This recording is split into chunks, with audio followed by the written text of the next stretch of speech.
Hey makers, welcome back to the Makr Tavern and our veritable black hole of projects where so many go in and while some come out, the rest may never be heard from again. Today the wife in her infinite chiefdom has decided that if we maker types and husband types are not actually on the clock and at a job getting paid by the man, that our time is infinitely available for conflangling some overcomplicated concoction to suit their uber important hobbies. While for certain there is an expensive solution available at the end of a few button presses from today's OMOD, that's online merchant of the day. It's obvious to the wife types that saving 18 cents on parts and consuming a few score hours of their lesser third's time is a far better deal for the missus. Now, that being said, the truth is, as many of us makers have suffered, we are indeed the devil she knows. And the devil she don't know is that thingamabob from over yonder has an untold number of problems, and we, being their knights in shining welding aprons, are far more likely to devise something less likely to crap out at the first hint of any reasonable expectation. That's right. Also, really, isn't it us who are responsible for over-engineering things to an ungodly cool factor? I mean, that's what we do. Like an Arduino-powered paper cup dispenser. Like, why, you may ask? Well, because we can. Of course. But more importantly, because no one does it right. Am I right? Am I right? You're right. Okay. So that's what brings us here today. Today we're going to make something for the wife. Now, she has her own channel. She's working and it deals with homemade cold processed soaps. These soaps are formed in sizable loaves and need to be cut down in an easy way that keeps the kitchen katanas away from the wife during certain, dysfunctional recurrences, if you get me. Today, we're going to make a soap cutter. So we joke about it, but it was the wife who wanted to just get the thing from the store, and it was I who said, "Don't do that, babe. I can build you one half as good for twice the price and at 8 times the weight. Plus, I can make a video for these fine folks, and that with my charming grin and an empty credit card, what for shopping for more of the aforementioned soap-making products," and she signed off. Here we are. So I snuck into the wife's studio, and I got us a working bar of soap. Now, if she caught me with this, if she caught me with this, she'd probably kill me. So I gotta get it. I gotta return it here pretty quick. So this is what it's like when it's ready to be cut. Right? It's a big, loafy thing, comes out of a mold, ready to be cut. It's got some hardness to it, not super hard, but it's the hardness of bar soap. So it smells very soapy in here now. a lot of times she'll just eyeball it, cut this through. Occasionally she'll use a standard cheap mitre box, what for cutting wood and that sort of thing, and she'll use the blade to push through here like that. And then if she wants to, they have these little guillotine or whatever that is, guillotine style blade that you just push down through. This one doesn't actually work in the mitre box, but they have flat blades that do. And these are nice if you want to give your soap a nice ridged edge, and there's no way around using something like this if that's the effect that you want. But most commonly, it turns out, just a regular old straight cut is what they're after. So, there's a couple of different tools out there, a couple different styles of cutters that exist today. One of those is similar to this mitre box where you just push a blade through. The other one, the more popular one, the more common one, actually is one where it's got a wire, and a wire is drawn between some apparatus that keeps the wire taut, and then you put the soap block loaf against a backer block of some kind, and this apparatus holding the wires on a hinge, right? So you line up your soap with the cut that you want to make, and you draw this thing across, and it draws the wire through at the right place and cuts the soap. Works really well. However, some of these molds are not loaf shaped. Some of them are shaped, more like a big brick or like a paver. They're big square, like this tall, but square like that big, right? So you can tell that though drawing the wire across is going to have a limitation based on the length of that wire and the diagonal. That wire's got to be able to, the whole apparatus has got to be able to clear this thing. So we're going to do something completely different. I got my head wrapped around the idea of making this better, and of course it's going to be bigger and less portable and harder to store and all those things, but it's going to be cool. Yes. And that's really what we want. Yes. We are going to we take a couple of these drawer glides, right? These are things what slide on bearings. Ah. Yeah. We are going to, well, first we'll take a base. We'll mount these to the base. We're going to mount another board, the carrier, on top of this. This should be about like that or so. Carrier on top of that. Then we're going to mount to that base these two things. All right, this is just plumbing. And this in between them, which will give us a height above a little bit less than this dimension, because obviously we got this is on the base, and there's the glides are here, and then the carrier. So you know we lose about an inch and a change, an inch and a quarter maybe. That's going to be the height. Then we're going to mount a wire off to the close to one end. We're going to mount the wire underneath the base. This is the wire right here. This is hobby wire. We couldn't find any piano wire locally at the places that we shop, so we got some of this. We're going to try it. It may not work. We may have to get some piano wire, but this is actually memory wire. It should be pretty good, so we're just going to test it out and see. The good thing is that it was really cheap for a ton of it, right? Does it go up and down the stairs along the pairs? No, it's not a slinky. Slinky's actually our flat bar. It's not a rounded spring. Gotcha. It's not a drawn wire. It's a flat bar. So anyway, we're gonna come up with a mechanism here. We've got a turnbuckle that we're gonna take the. I wish we could use the eye end, but this is the lefty tighty, righty loosey side. No good for us because you'll see here in a second. This is the standard righty tighty, lefty loosey wound, correctly right wound threads. So we're going to take that, dismiss the other part. We're going to take this and use this on the top side for the wire, so that we can take something like a knob with the same threads, or you know, something like this, just some part that we had that came off of something else that's got the same threads in it. Use this for tensioning up the wire, so if the wire stretches a little bit, we can tighten this, draw and pull a little bit, and tension up the wire. Make it work.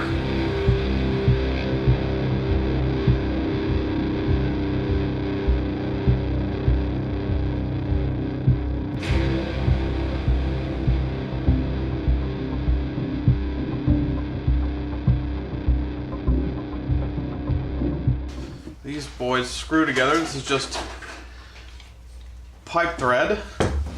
We're going to crank this around, hopefully all the way. Yeah. There you go. I don't know where this is going to go yet. But we do know that these have to go on here. Let's see. Decided pushing was the best way. These have to go on here, and they have to be true. Also, they need to be square.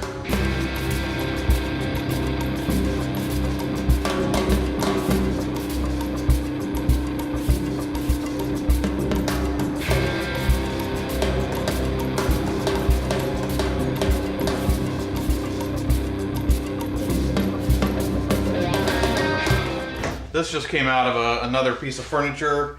Looks like an IKEA something that we never used because it was some optional inclusion.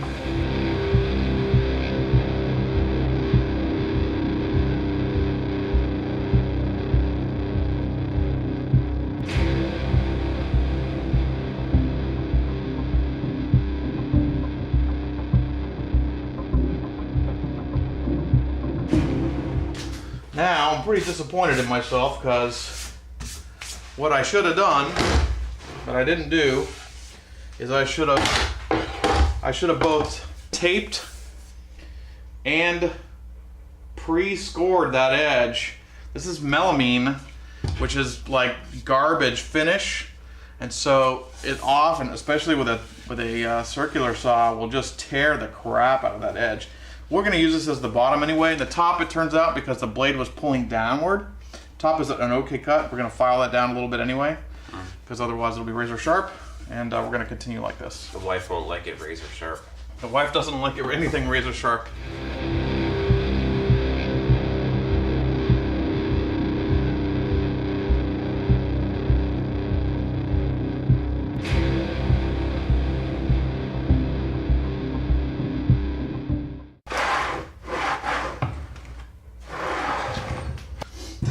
This is gonna be the hardest part. We're gonna actually cut a slot in this board that allows the wire to stay still. All right, so get these stickers off here. I'm gonna start figuring out where to cut, where this cut is gonna be.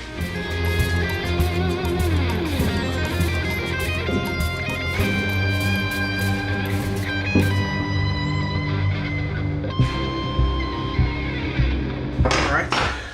We're going to come in 3.5 on each side. That'll be our stop points. Oops, 3.5. And 3.5. And just for niceties, we're going to do this one with a router. Oh boy. How does a router work? Spins furiously like a beaver. We're going to do this in 2 parts because this blade, actually, the cutting surface is actually a little bit shorter than I think the thickness of the wood. Well, that's a bummer. Well, 2 passes is never a bad idea. Okay. But we also are going to have to put a fence on here that sets us at the right place.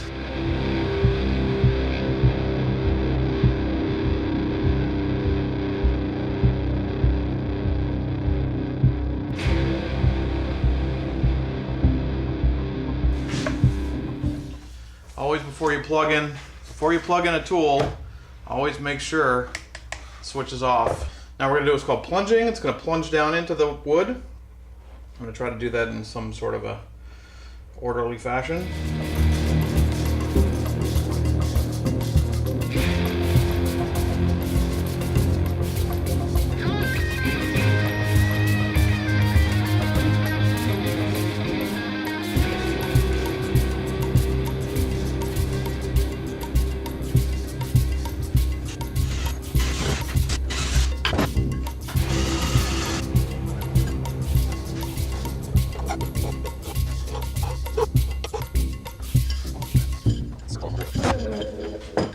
So not a lot of throw on this, but right now if this thing's backed out as far as it can be backed out, which is really about right there, then it's,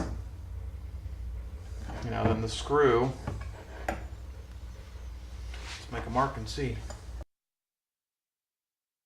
That's about 3/4 of an inch, yeah, and that's not too bad. Should be just fine. So now we are in the home stretch. We just need to reassemble this properly.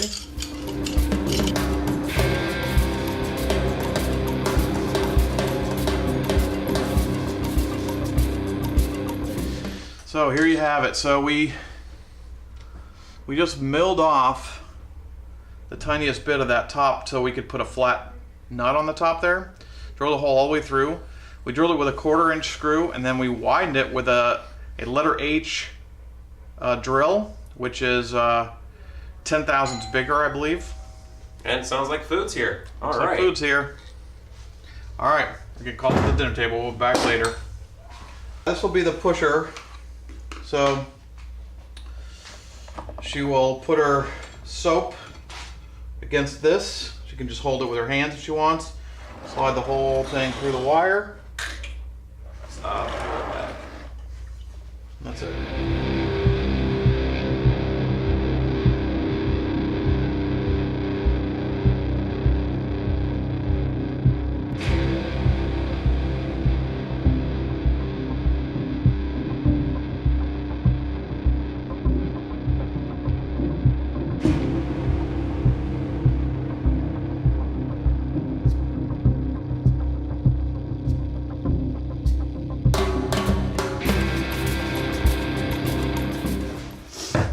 Yes, can't twist clamps. These are the most awesome clamps that you can buy.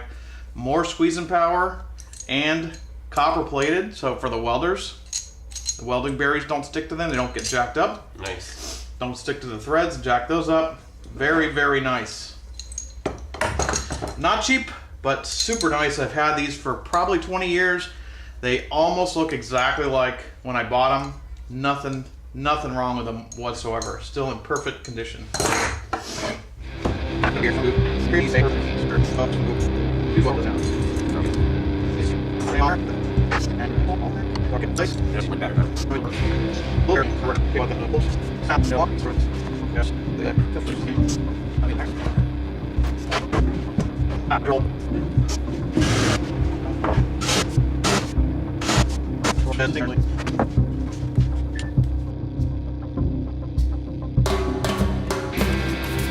There we got our good. Oh, well, it's a little fakakta.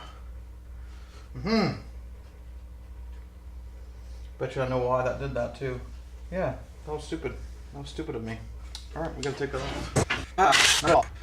The mistake I made was that I trusted that the bottom of this piece was square. And when I put this on, I put it on, instead of putting it on like this, which would have meant that it was the same orientation, I put it on like this, and it actually cocked it forward when I pulled the clamps off. So we're gonna have to put the clamps back on and try this again, because if we don't, we're definitely gonna be screwed.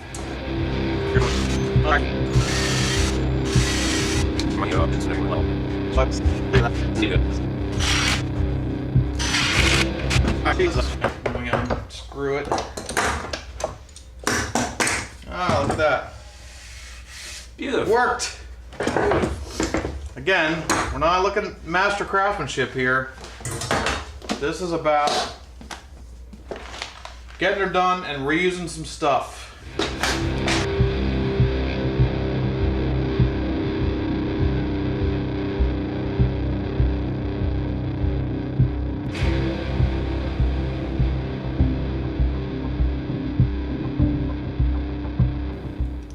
Hey, look at that.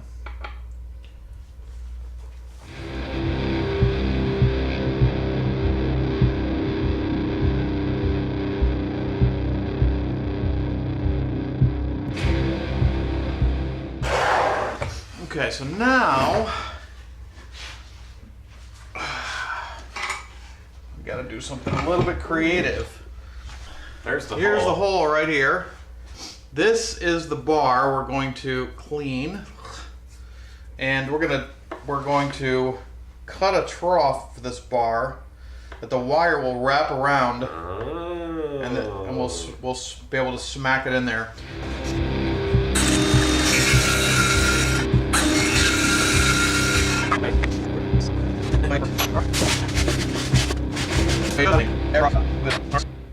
We're going to poke this wire through the hole.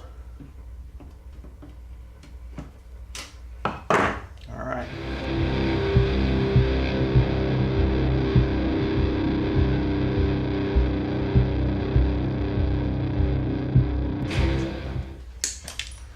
All right, just like that. All right, so then we're going to pull it down. Get the hammer. Done. So then we're going to come up here. This wire better work because this wire is damn hard to work with. Good grief. Yeah. Alright, that's that. Now, when we take this, look at that. We'll see if it pops, comes unwired or not. I can tell you right now, it is getting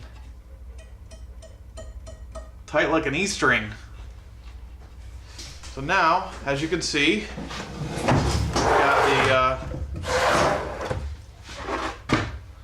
we've got this knob, which as long as we hold this still, keep it from turning, we can rotate this and it'll really tweak on this. We can always replace the wire by just unseating that bar, which is just in there with a little bit of tension, a little friction, right? Just pulling through there. Super strong. And we know that when this slides forward, it'll clear. Right. So now the only thing that's needed, I think, is that we need to put something on this end so that it can lip onto a counter. So when we push it forward, it doesn't push the whole thing forward when we push the tray forward. And then it'll be done. It's very soft. It's a Canon. So what size do you want it? Oh wow, it is soft. It hasn't really hardened much. What size do you want it? That looks satisfying to cut. Smaller? Yeah, yeah, that's good. So sad. Just have to be really gentle when taking them off. So what we did was we found a problem and we came up with a solution and we implemented it. We reused some stuff. We bought a few new things, some things that were, outside of what they're designed for. Do we have a way of giving them links so they can buy pipe? I don't know about pipe, but I'll certainly put a couple links for the wire. This wire was a really good find. It was just a Michaels purchase, but it was called memory wire, and we'll put some details in there about that. And yeah, so we had some extra parts laying around. We had some extra wood laying around. We bought a few things, just a few small items, and we were able to solve a problem without having to go and purchase a consumer good. We made something custom. We utilized some of the stuff we've been storing, and It's turned out nice. it turned out really nice. I'm very, very pleased with it. This thing is like, Yeah, the most important thing is the wife is pleased the with it. wife is happy. She's Yes. very happy. Number one. Yes. So thanks a lot for watching. We really appreciate your audience. We Yes, really thank appreciate you. your comments. You guys make everything worth it. We hope that we've entertained you. We hope that we've educated you a little bit, and we hope that we've proven to you that we're just a couple of guys. We don't have tons of experience in this stuff. Almost everything that we do on this channel is something we've never done before. Even though we have little bits of experience in a lot of different areas, these are things we just tried, and we made some mistakes. This is not as maybe this is a little messier than we wanted it to be. It's beautiful. But we tried it. We came up with an idea. We tried it. We made it work. We fought through the difficulties, and we tried it. And that kind of exercise builds huge things inside your brain, your psyche, or whatever. Right? It builds confidence. It builds experience. It builds wisdom. So we absolutely encourage you guys to, even if you're not making videos, do stuff like this. When you have a problem, look at it, stare at it, sit back with a cup of coffee or a beer. Do this with your kids too. Do this with your kids, yes. Like that's why he does it with me. Wait. This kind of critical thinking is something that a lot of kids are missing out on these days because they're getting stuffed in front of a tablet or an iPod or an iPhone or something like that, because parents who are, two parents working both jobs, it's hard for them to be, constantly entertaining the kids. A lot of people working from home. So kids are they're kind of getting the babysitter is their tablet, and those skills are important. They need to understand technology. They need to be able to pick it up and understand how to use it immediately. So I'm not dogging using technology as a way to teach kids stuff, but I am saying this kind of stuff too. Kids need, a majority of as Mike Rose said, something like a majority of the workforce of the world will be doing jobs that require hard work. A majority.